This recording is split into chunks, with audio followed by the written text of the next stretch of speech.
जैसे नालायक मुझको बर्बाद करोगे। तुम लोगों के बाप दादाओं को भी मैंने लोहे के चने चबाए हैं। आज मैं अगर तुम लोगों जैसे लोगों की चलती ना मूवी माफिया, और तुम जैसे सड़े हुए सूडो जर्नलिस्ट की चलती, तो आज मैं इंडिया की टॉप एक्ट्रेस और हाईएस्ट पेड एक्ट्रेस नहीं होती। मैं तुम्हारे सामने हाथ जोड़ती हूँ और कह रही हूँ कि प्लीज मुझे बैन करो। तो 3-4 लोगों ने मिलकर मेरे खिलाफ एक कोई गिल्ड बनाई है, शायद कल ही बनी है, ना ही उसकी कोई मान्यता ही है और ना ही उसकी कोई धारणा ही है। तो उस गिल्ड के चलते हुए लोगों ने मुझे धमकी देना शुरू किया है कि मुझे बैन कर देंगे, या मेरी कोई चीज़ का मुझे कवर नहीं करेंगे, या मेरा करियर बर्बाद कर देंगे। अरे नालायकों, देशद्रोहियों, बिकाऊ लोगों, तुम लोगों को खरीदने के लाखों भी नहीं चाहिए। तुम लोग तो इतने सस्ते हो, 50-60 रुपए में बिछ जाते हो। आज मैं अपनी जो हमारी इंडियन मीडिया है उसके बारे में आपसे कुछ कहना चाहती हूँ, लेकिन मैं ये ज़रूर कहूँगी कि ऐसा नहीं है कि हर जगह अच्छे लोगों के साथ में कुछ बुरे लोग भी होते हैं। और जो मीडिया है उसने जितना मुझे प्रोत्साहित किया है, जितना मुझे प्रेरित किया है, इतने अच्छे सलाहकार, इतने अच्छे दोस्त जो मुझे मीडिया में मिले हैं, मैं कहूँगी कहीं ना कहीं मेरी सफलता में उनका बहुत बड़ा हाथ है। उनकी मैं हमेशा आभारी रहूँगी। लेकिन जो दीमक की तरह जो एक सेक्शन मीडिया का है जो हमारे देश में दीमक की तरह लगा हुआ है, और उसको धीरे धीरे करके उसकी गरिमा को, उसके स्मिता को, देश की इंटेग्रिटी को, देश की एकता को आए दिन अटैक करता रहता है। आए दिन इनके जो भी है झूठी अफवाहें फैलाते रहते हैं। अपने गंदे भद्दे विचार, देशद्रोहिता के जो विचार हैं वो ओपनली सबके सामने रखते हैं, और इनके खिलाफ हमारे कॉन्स्टिट्यूशन में किसी भी तरह का कोई भी ना पेनल्टी है और ना ही कोई सजा है।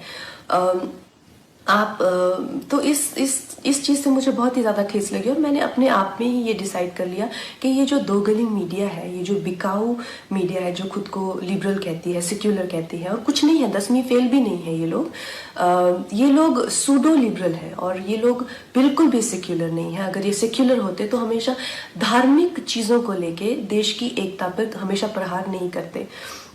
ऐसे ही एक चिंदी से जर्नलिस्ट को मैं 1-2 दिन पहले एक प्रेस कॉन्फ्रेंस में मिली, तो उसी की तरह बहुत सारे लोग हैं जो जितने भी हमारे जो सीरियस इश्यूज हैं, हमारे जो सीरियस कॉजेज हैं। वर्ल्ड एनवायरनमेंट में डे के दिन मैंने प्लास्टिक बैन को लेके एक कैंपेन किया था, जिसमें मैंने प्लास्टिक के खिलाफ ईशा योगा सेंटर के साथ में काफ़ी कुछ एक्टिविटीज़ की थी।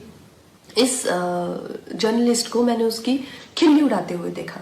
फिर मैंने काउ स्लॉटर के अगेंस्ट, एनिमल क्रूलिटी के अगेंस्ट एक कैंपेन किया, उसका भी ये मजाक उड़ा रहा था। एक शहीद पे मैंने फिल्म बनाई, उसके नाम की खिल्ली उड़ा रहा है। और प्लीज़ आप ये गौरतलब ये है कि इनके पास किसी भी तरह का कोई तर्क वितर्क, समीक्षा या विचार, जो कि एक पत्रकार का हक है, उस तरीके से नहीं गाली गलौज करके, गंदी बातें लिख के, प्रोफेशनल ट्रोल्स जो हैं खुद को मुफ्त का खाना खाने पहुंच जाते हैं ये हर जगह प्रेस कॉन्फ्रेंस पे। मैं जानना चाहती हूँ कि कोई तो क्राइटेरिया होना चाहिए कि अगर आप खुद को जर्नलिस्ट कह रहे हैं, क्या आपने किया हुआ? मुझे एक अपना लिखा हुआ कोई ना कोई एक पीस या एक ब्लॉग, जैसे मैं खुद को अगर कलाकार कहती हूँ तो कुछ तो होना चाहिए टू माई क्रेडिट। आप खुद को क्यों पत्रकार कह रहे हैं? किस लिए आप पत्रकार बने हुए हैं? इन 3-4 लोगों ने मिलकर, क्योंकि मैंने उस इंसान के प्रश्नों का उत्तर देने से मना कर दिया, मैंने कहा कि इंटरनेशनल को मैं क्यों एंटरटेन करूं, मेरे पास किसी भी तरह के देशद्रोही के लिए 0% टॉलरेंस है। तो 3-4 लोगों ने मिलकर मेरे खिलाफ एक कोई गिल्ड बनाई है, शायद कल ही बनी है, ना ही उसकी कोई मान्यता ही है और ना ही उसकी कोई धारणा ही है। तो उस गिल्ड के चलते हुए लोगों ने मुझे धमकी देना शुरू किया है कि मुझे बैन कर देंगे, या मेरी कोई चीज़ का मुझे कवर नहीं करेंगे, या मेरा करियर बर्बाद कर देंगे। अरे नालायकों, देशद्रोहियों, बिकाऊ लोगों, तुम लोगों को खरीदने के लाखों भी नहीं चाहिए। तुम लोग तो इतने सस्ते हो, 50-60 रुपए में बिछ जाते हो। जो अपनी देश के साथ गद्दारी करे, अपनी ही थाली में जिसमें खाते हैं उसी में छेद करते हैं, क्योंकि मैं नहीं चाहती कि मेरी वजह से तुम लोगों के घर में चूल्हा जले।